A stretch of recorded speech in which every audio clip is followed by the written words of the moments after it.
TikTok থেকে পরিচয়, তারপর রিলেশন, এরপর হচ্ছে জানুয়ারিতে অঙ্গ বাসায় যায়, পরে আমি নিয়ে আসি, পরে আমি অঙ্গ বাসায় আসি, থানায় আইসা আমার বাড়িতে ভাড়াই দেওয়া হয়।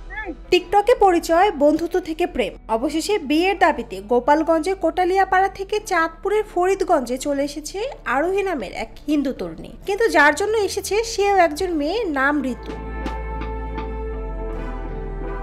জানা যায় চলতি বছরের জানুয়ারিতে টিকটকের মাধ্যমে তাদের পরিচয় হয়, এরপর বন্ধুত্ব, তারপর প্রেম, এবং যেন বিচ্ছেদ না হয় তার জন্য করেন বিয়ে। কিন্তু নেই কোনো বিয়ের প্রমাণপত্র। আরোহী বলেন, আমরা আবেগে নয়, মন থেকে একে অপরকে ভালোবেসেছি। আসলে মনে থেকে গেছে, আবেগে করলে তো আর ওর কাছে আবারও ছুটতে যাই না 4 মাস পরে, বুঝলেন না? এ বিষয়ে ফরিদগঞ্জ থানার ভারপ্রাপ্ত কর্মকর্তা ওসি মোহাম্মদ শাহ আলম জানান, আরোহী নিখোঁজ ছিলেন উল্লেখ করে তার পরিবার একটি সাধারণ ডায়েরি করে। সেই ভিত্তিতে তাকে ফরিদগঞ্জ থেকে উদ্ধার করে থানায় আনা হয়েছে। তদন্ত অনুযায়ী সমলিঙ্গের বিয়ে বাংলাদেশে স্বীকৃত নয়, তাই আইনগত দিক থেকেও ঘটনাটির এখন তদন্ত চলছে।